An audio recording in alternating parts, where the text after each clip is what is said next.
How's it going? Matt McNeil coming to you from the garage.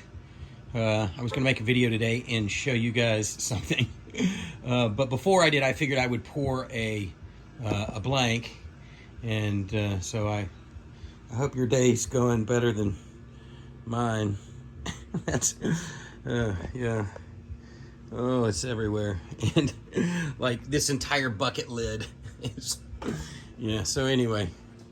I salvaged what I could, and I'm pretty much at the point where I'm just going to let this dry and peel it up. Luckily, there was just enough to fill the rest of this mold, but I'm now completely out of latex, which sucks. But let's ignore this problem for a moment, and let's talk about this guy. I did a video a couple days ago talking about how this is sort of like a kit bash zombie that I make from latex scraps in a bucket and, you know, pieces of maybe a blank, or, you know, I pour half a face in order to, you know, make one of these work. And it occurred to me that I wanted to do a tongue. So I poured a tongue in my Ed Wolf mold. Again, you know, this kind of stuff is awesome. And actually, these are the little eyeball molds that I made this eye with. And they're just, I cast them off of those cheap little Halloween, you know, you can order like blue, brown, green. Anyway, so I just made a mold of these guys ages ago when I was doing Evil Ed masks. And those are the molds for that. So that's where I took that from. This is the tongue mold for Jerry. I'm actually making tongues for Jerry at the moment. But this is the Evil Ed Wolf tongue, which is like really long. So I only made the end of the tongue for this guy. And as you can see, I got it just kind of jammed in there now. It's not glued in. But one of the things I wanted to do is make it look even grosser. So I wanted to add some gloss. And when I was at Mask Fest this year, I spoke with Pete and Felice because I noticed that the gloss on his masks was particularly cool. If you don't know Pete's stuff, Devil's Workshop, amazing, really great masks, crazy colors, like he does all kinds of really cool stuff. But the gloss on his masks, his eyes and mouth and tongues and all of that stuff was really interesting, and I got to talking to him about it because I, up until now, really just primarily used 5-minute epoxy. I've tried Permawet, and I've tried a couple of other things, but the 5-minute epoxy is awesome. You can thin it with alcohol, which slows down the setting. It also makes it more flexible, but it is 2-part, and, you know, requires mixing, and it stinks a little bit and all of that stuff. So anyway, I asked Pete what he was doing for his gloss, and he said he was using Gorilla Glue. And I was like, well, I use the Gorilla Glue 5-minute epoxy. And he said, no. There is a single, all right, I don't want to fall in the latex pool here. There is a single product that does not need to be mixed. Crystal clear, easy to use, no foaming, indoor, outdoor, water resistant.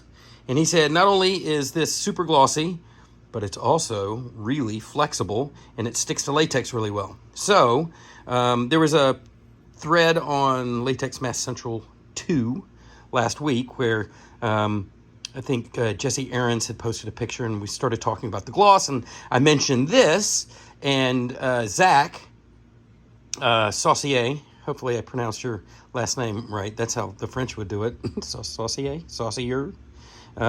Anyway, Zach, who is a super cool guy, if you guys know him, decided based on that thread to give this a shot.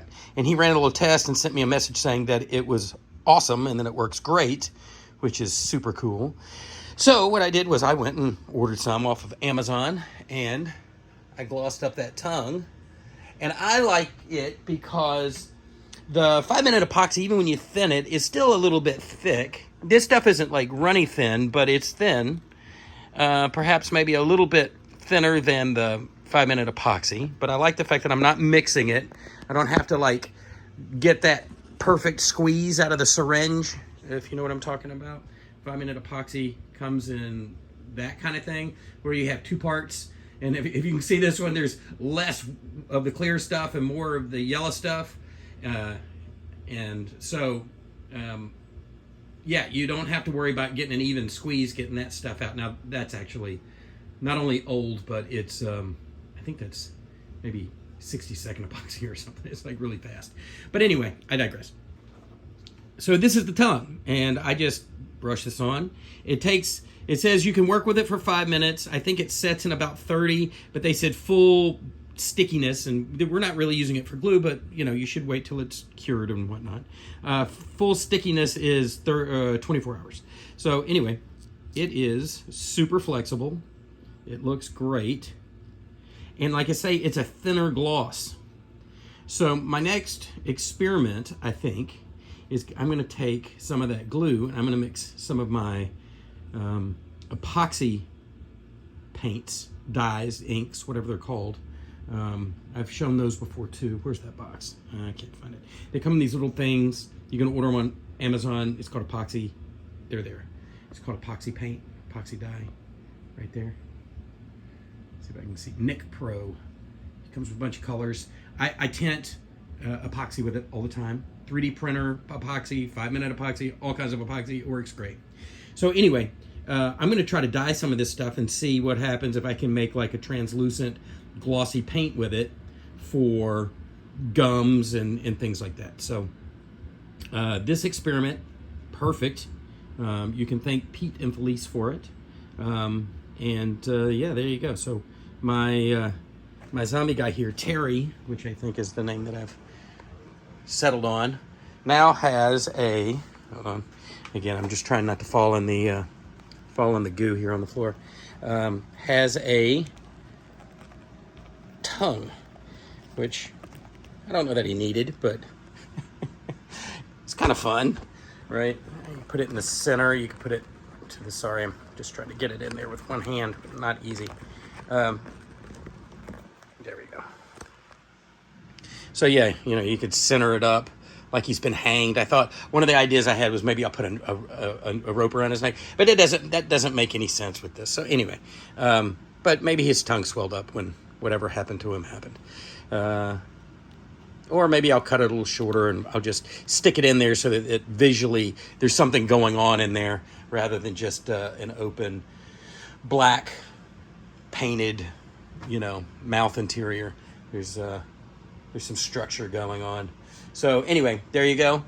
This is the stuff. Again, I bought the larger size because I felt really confident after both Pete and Zach recommended it.